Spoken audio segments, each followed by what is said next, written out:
Big Boar Barbecue presents Seven Rivers Racing on KQEG TV with Dan the Voice Dykman, Billy Doc Niles, and Paul the Statman Riker. Brought to you by Big Boar Barbecue, Highway 16 West Salem, in La Crosse on 3rd Street downtown and George and Gillette Street. Big Boar Barbecue, now that's a mouthful.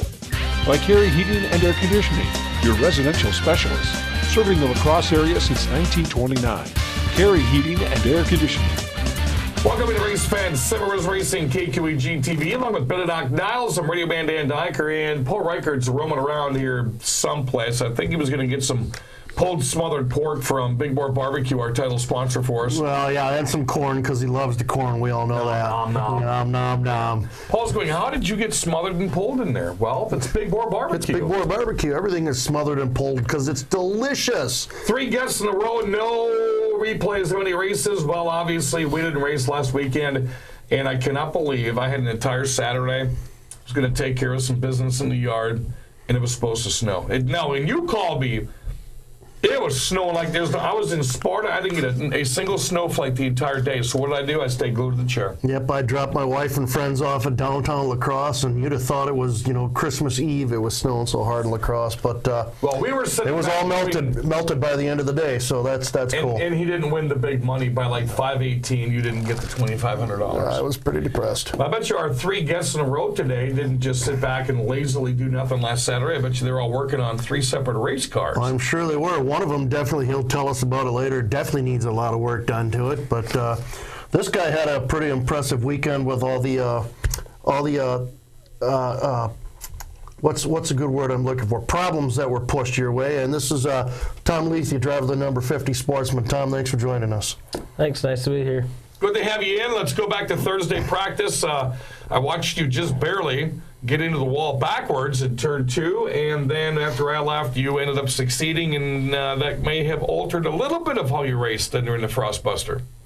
Yeah, now that we don't have spoilers this year, the cars aren't into the track as much, so at practice I was battling a loose end the whole time, and we tried working on it. Thought it was better, and so I pushed a little harder and got into the wall, but we got it fixed. Had to fix the bumper for the Frostbuster and change the setup too, and it was a lot better. We had Sam Niles on the show last week, and he talked about the change in tires. What is your perspective on the change in tires? It's definitely more of a tire than we had, but without the spoilers, it kind of gives the same characteristic as the S800s. But yeah, it definitely makes it fun to race because you got to be on top of the car and how it's handling. Okay, for the people who don't know or like novices when it comes to racing, talk about what the differences are with that spoiler on the back of that trunk, because it makes a huge difference, and you do notice. Yeah, so basically the spoiler catches all the air coming over the car, and that plants the rear of the car into the track, and without it, the rear of the car is just not in the track, and it's a lot more like on ice almost when you're on the track without it. And, of course, you've had to deal with this in the past with the late model. Oh, yeah, but the late models, you lose that spoiler, you might as well not even come back out. Early days of the Sportsman years ago, we used to race without a spoiler, and that'd be something. That's something I'd like to know what you do, because when we raced without a spoiler in the early days of Sportsman, we would run an 1.5 inch, 1 5/8 split just to try and get it to keep the car underneath us. What is the difference in split between last year and this year for you? Being that the tires are bigger and they have more grip, we run a little bit more. But generally, we're sticking tire-wise about the same as last year. But setup-wise, we had to stiffen up the car a little bit, too, to kind of get the weight to transfer. Talk about last year. Mid-season, usually that's where Steve Bjorkman has had his slump over the years.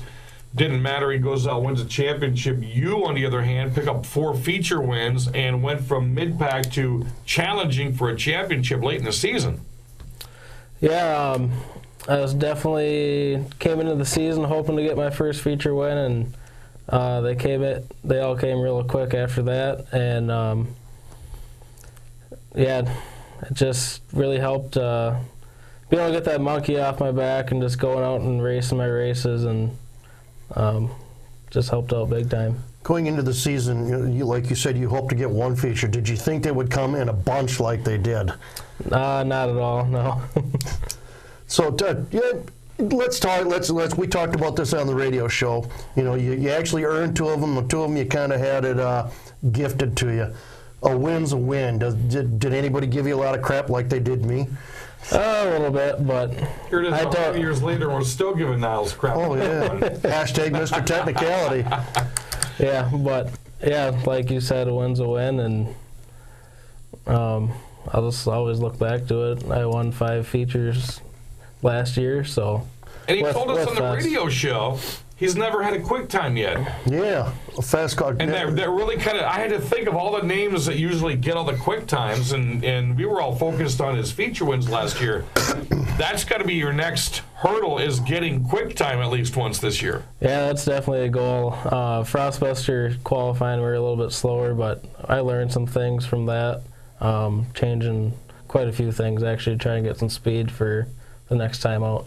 Speaking of goals, what is the goal this year? Is it championship or bust, or is it top 3 again? What goals have you set for the end of the season? It's definitely hoping to get a championship. Kind of where it's at right now is I want to get a championship and then go from there for next year. Now, you got second in the feature 2 weeks ago at the Frostbuster, but it didn't come without a lot of problems. No, like we were talking about earlier, I crashed in practice a little bit, and after qualifying, the seal on the steering box blew out, so I had power steering fluid all over everything, my tires. So we had to run to the shop, go get a different one, change it out just in time to make the dash. Fun day. At least you came home second with a shot at winning that bad boy.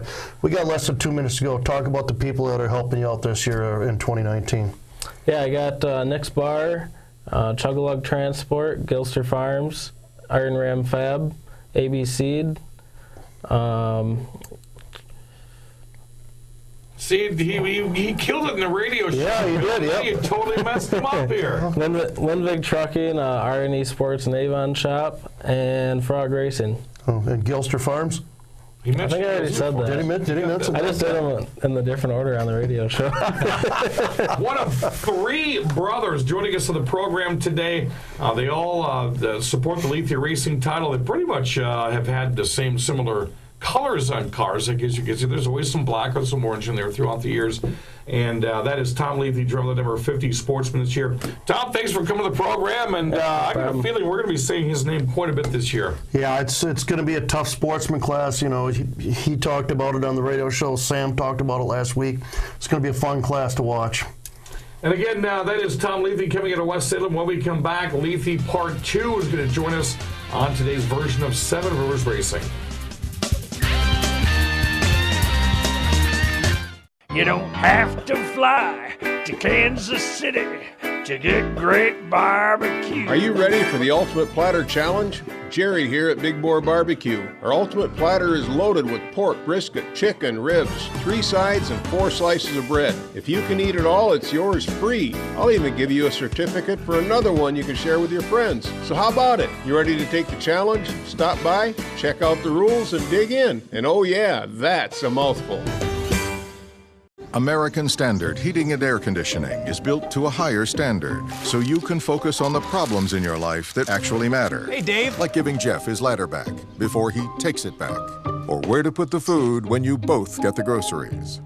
Or the doggy door that just became a raccoony door. Whatever you're worrying about, it won't be this. American Standard Heating and Air Conditioning, built to a higher standard. Carey Heating and Air Conditioning, your 2018 American Standard Building a Higher Standard Award winner. Call Carey today for your free estimate. Welcome back, race fans. 7 Rivers Racing KQEG TV, brought to you by Big Boar Barbecue, opened up on the north side again. Carey Heating and Air Conditioning, fansarena.com. How about those 2 guys right there?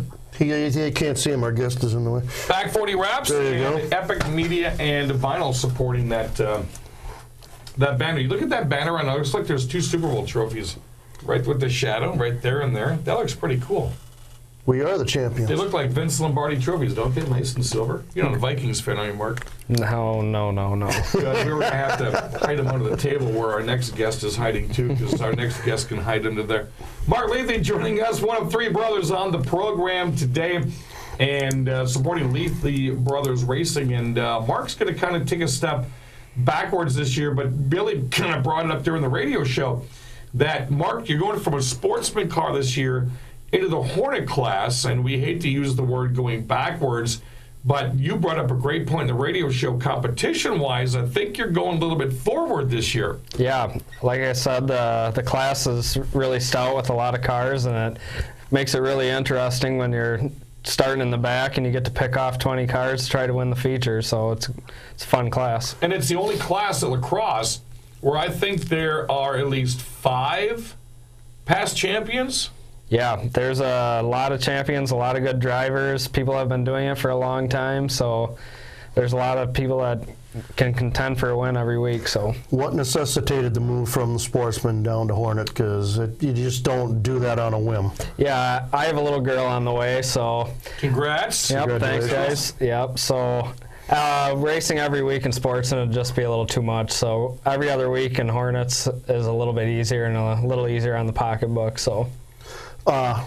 First week out in the Frostbuster didn't go exactly the way you wanted it to. No, I had a backup car that Jason Lindvig let me borrow, and the axle snapped on me with about 5 or 6 laps to go, so unfortunately I didn't get to finish the race. I don't know if anybody brought it to you yet, but I walked over it as I was going through the infield to the backstretch to watch the Sportsman feature, so I know where it's at if you're looking for it. Yeah, I was hoping you'd bring it to me. But I'll autograph a little back piece of that right there. Mark's right. If you didn't catch the Frostbuster, Mark is running a black Honda this year. It used to be a dirt Hornet, which are popping up all over the place, MTS and Decorah, and I think there's a couple other dirt tracks up in Minnesota that have shut the Hornets down now, so it's kind of a select few where you can find those. But when I was in the pits with you, it looks like a pretty solid ride. Yeah, it's a nice car. I think that's just going to be a 1-week ride, hopefully. I got a brand new car I'm building in my garage. So nice. Now Lindvig's, wasn't it like a Bondo Silverish last year?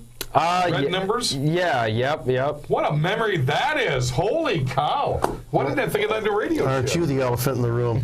Well, Paul's not sitting here, so I can actually be smarter than him for once. Okay, so that car obviously ran on dirt. Did you have to do anything special to get that ready to race on asphalt?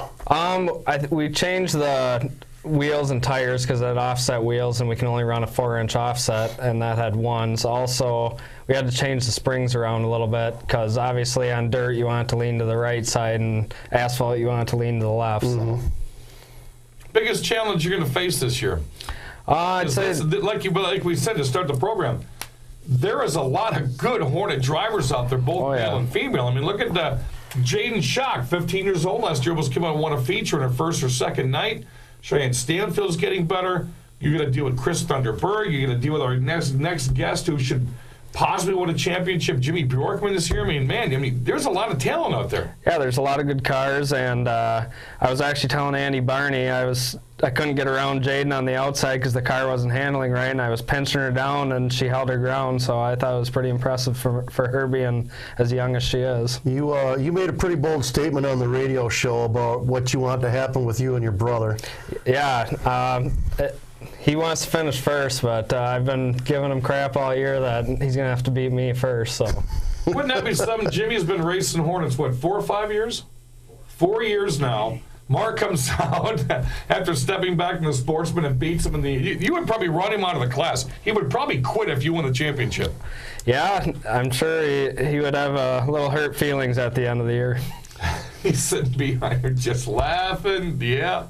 You got to be pretty impressed with what you've seen out of him, though, because he, like Jaden Schock, just stormed on the scene 4 years ago. Everybody knew who he was because he made his presence known, and he's done that every single year. Yeah, we had to just teach him to be patient and pick his battles and teach him to stop being on the bottom and trying to pick him off there because he wastes laps trying to wait for cars to make mistakes. So taking the high side is where you're going to get it done. Okay, now he's been running that track for the last 4 years. You haven't run it for quite a while. Is there any advice he's giving you to help you on the short track? I think he what we do to his car is going to help me because we're building actually clone cars, so they're going to be exactly the same. So you'll be running the fourth groove too? Yeah, I hope so. We'll see if it handles that way. I think that's one of the coolest things that the Hornets do, especially the experienced drivers. When they take them in, and Chuck, you know, you go 3 wide in the big track, okay, now we have a different story going on. You go 3, 4 wide on that action track quarter mile, and it's anybody's game. But the thing is, to do it between 1 and 2, you got to work with the dip in the track. So that's got to be, you got to be able to hold yourself down. 3 and 4 can be a very interesting monster when you take that thing 3 and 4 wide. Oh yeah, the wall comes up real quick in 3 and 4, so you got to watch out for that. And in 1 and 2, you got to go around the tire, hit the dip, and then miss the tires up by the wall. So each corner is a little bit different. And then coming out of 4, the first thing you see is either a tire if you're running low or the flag stand. Yeah, so both come up quick, and you just got to pay attention to where you are if you're going to run that outside groove. You know, we talked about this on the radio show, and I think it bears bringing up here on the TV show. You're transitioning from the big track to the little track. How long did it take you to get acclimated back to the little track again? I guess the little track, you know, you can do a lot more things because you got more room on the track and you're not going quite as fast. So being able to shoot it in there a little bit farther than you would a sportsman car, because obviously going 90, 100 miles an hour into the corner, you know, you can't throw it in there without hitting the wall. So now, July 6th is Quarter Mile Mania, where all of the everything that happens at the quarter mile races. Then we have a demolition derby. Any of you three going to run the demo derby? We don't have any plans yet, but you never know. You look on Facebook, you could have something and get it ready. It's only May, Dan. They got 2 months. I've got a guy working on 2 cars for my son and I may need a pit crew.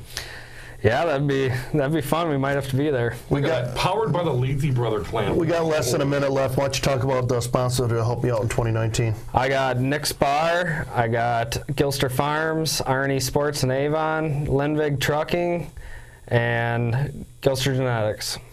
Jonathan Eckelberg would be proud. I saw him. You forgot one. I'm wearing it. He's going to get cool beer on. Cool beer. That is number 2 of the popular Luethe Racing clan. Tom was on, Mark is on, and when we come up next, we're going to bring up the 3rd member that could be a very legitimate shot at winning a championship in the Hornet division. We'll talk to him next on 7 Rivers Racing. You don't have to fly to Kansas City to get great barbecue. Are you ready for the Ultimate Platter Challenge? Jerry here at Big Boar Barbecue. Our Ultimate Platter is loaded with pork, brisket, chicken, ribs, 3 sides, and 4 slices of bread. If you can eat it all, it's yours free. I'll even give you a certificate for another one you can share with your friends. So how about it? You ready to take the challenge? Stop by, check out the rules, and dig in. And oh yeah, that's a mouthful.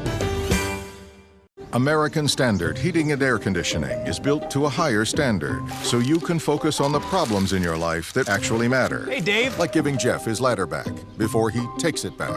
Or where to put the food when you both get the groceries.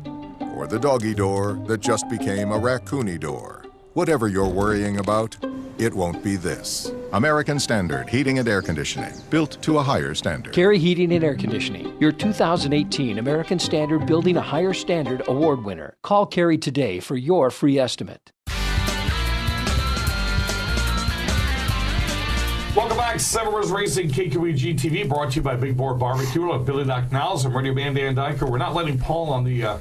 He is there. He's right there. We're not going to let him on the set today. If you notice my camera angle changed, he bumped it behind the scenes there. We had to reset it. The trifecta of Luethe Racing on the program. You know, See, this look, Jesse's coming in to reset my camera angle right now. He's trying to sabotage the set. That's what's going on today, folks. You know, this is like having Eckelberg Racing on here, because we usually have 3 or 4 of them. This is the first time we've had all of the Luethe Racing clan on here. Yeah, and you know, this is more than just the 3 of them. This is an extended family. I mean, they got uncles that race, and you know, and so it's a whole big clan. You know, racing, like we always say, is a family sport. One question I forgot to ask Tom when he was on the earlier segment. If you remember Oktoberfest last year, he got to do something that Danny said he's always wanted to do. They were doing the Bernies on the front straightaway simultaneously. Tom was, I want to say, to the right of the flag stand. Danny was up in turn 1. It was one of the coolest moments. Tom, was that fun? Oh, yeah. No, he didn't yell loud enough. He said yes. Just making sure Paul's staying away from the camera. Paul, stay away from my camera. Hornet driver extraordinaire Jimmy Bjorkman next to join us in the program. What's up, brother? Nothing much. Good to have you back on the show. All right, 2 years in a row, second place. Have you just about had it with this? Kind of sick of getting second, so I'm looking to get that championship this year. And that's like we were just talking with Mark. Not the easiest thing to do, but you showed us during the Frostbuster that you're going to be one to contend with. Yeah, I finished third in the heat and fifth in the features. That was a good point, staying down by 4, I believe. You know, you're one of the rare ones that takes to that third and fourth groove, and I guess a good example would be at the Frostbuster after you got caught up in that melee. You were dead last, and you shot all the way up to 10th and one straightaway in that upper groove.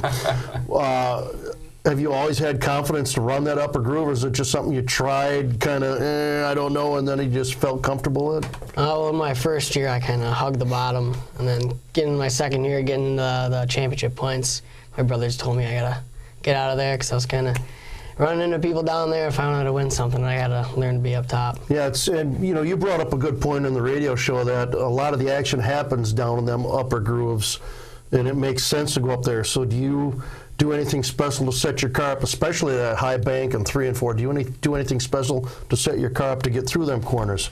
Not really. I just do the same thing each week and just put it up there. Jimmy Bjorkman joining us on the program. Of course, he's taken second in points over the past couple of seasons and came out and barnstormed his way towards the front for the Frostbuster. What will it take for you to win a championship this year? I think just consistency in the beginning of the season. That's kind of got me the last 2 years. I finished strong both years. Towards the end of the season, the couple nights in the beginning got me. No, excuse me, last year, a couple of incidents in the middle of the year is what's drug you down. And I mean, you did, like Dan, a good word Dan used was barnstorm your way back to the top. How do you avoid stuff like that? I mean, it seems unavoidable at times, especially like the Frostbuster incident. Yeah, that one, so they just piled up in front of me. I had no control on that, but last year I got flat, so I couldn't really control that. I guess I could have not gone 3 wide through the middle, but that I can avoid. And then one of the other nights I tried going for a win when I could have just settled for third, and that got me too. So just be a little more patient. Well, so the Ricky Bobby theory, if you ain't first, you're last, you weren't thinking that, were you? Nah, but I wanted to win. But. A lot of champions are going to be out there with you again this year. I thought the Frostbuster was a good representation of how aggressive that class has gotten. We've talked about on the radio show as well. You've got 4 or 5 returning champions out there. Your brother Mark's going to be racing out there. He's already said he's going to take the points championship from. Are you going to quit? How do you respond to that? Championship? Do you quit, or what happens? Well, I got to keep going until I win one. See, I like that determination right there. Good attitude right there, even if he takes it. Well, that's just more motivation, I guess. How much help do you have with the three of you guys? Obviously, you're lining up with the Sportsmen and racing and vice versa, so you really can't get to see a lot of what Tom does. But how much help do the three of you give each other during a course of a night when you're both racing? Oh, well, if I have any questions, they help out, and then I'm always there if they need anything, and yeah.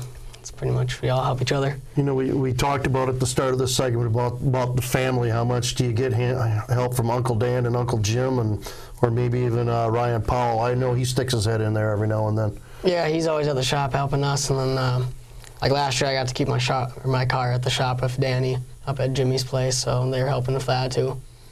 And you guys are building somewhat identical cars now, is what Mark was telling us last segment. Yeah, Mark's getting the car together to race out here and compete with all the other drivers. Talk about Fest last year.